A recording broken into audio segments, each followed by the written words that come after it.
could be faced with the grim possibility of keeping the bodies of their deceased loved ones at home for another 2 days. The other option is leaving the remains in a hospital until the impasse between the Funeral Industry Unification Task Team and the Department of Health is resolved.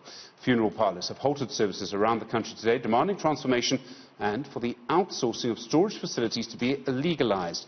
Newzroom Afrika's Mnisi is at the Chris Hani Baragwanath Hospital in Soweto this afternoon, joins us live. Now, Linda, good afternoon to you. What's the situation there this afternoon?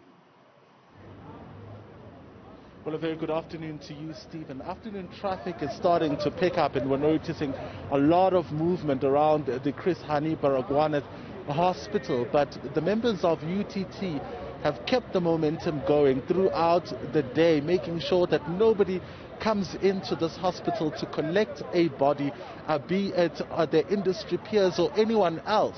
They're clear with their demands. They want government to attend to their issue of outsourcing, saying that, well, while government is able to outsource these services, they too should be allowed to outsource, as well as issues around transformation. We've already seen the federation in the industry coming out to say, while they understand their plight, they're also not, encouraging what has happened. They're not encouraging the shutdown, as this is at the expense of those who have lost their loved ones. So at this point, all those who have lost their loved ones have the option of either keeping the body at home or leaving it at the hospital mortuary or government mortuary. But I just want to show you exactly what is happening here just behind me. As you can see, police are moving in this afternoon at the gate. Throughout the day, we've been seeing them sitting on the sideline watching as the members picket. But what we're seeing now is a lot of engagement between them. If you can see the leader that I spoke to earlier on in the blue t-shirt, he's engaging the police officials right now. Military presence is also what we're seeing here as they try to keep the momentum going, making sure that nobody steps into the hospital.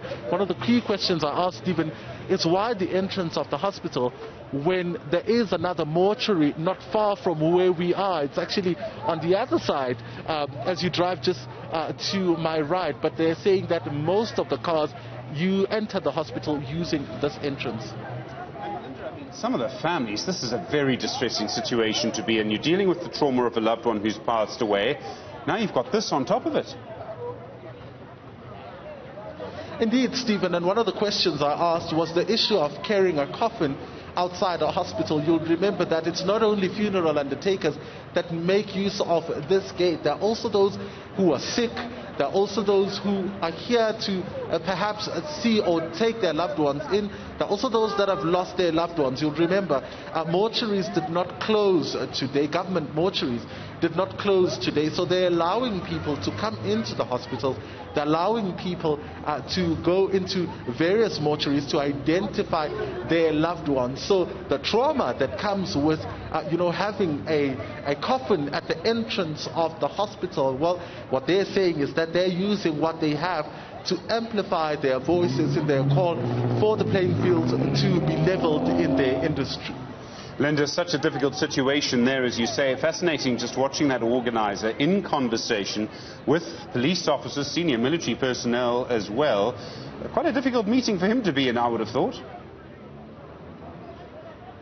Indeed, Stephen, what we've been seeing as members of the UTT really trying to toe the line in as far as making sure that they do not disrupt any, people that are supposed to be entering the hospital. They've been, picketing around the grass area, as you can see, where they are standing, which has been for most of the day a place where they were protesting. But now it seems there was a bit of a problem when people started going on the road. As you can imagine, it's now the afternoon, and we're expecting a lot of movement, especially because Chris Hani Road is one of the main roads that are usually busy around peak hour time. So it's expected that police would be going in to engage the leaders to try and disperse the crowds that have spent most of their day here.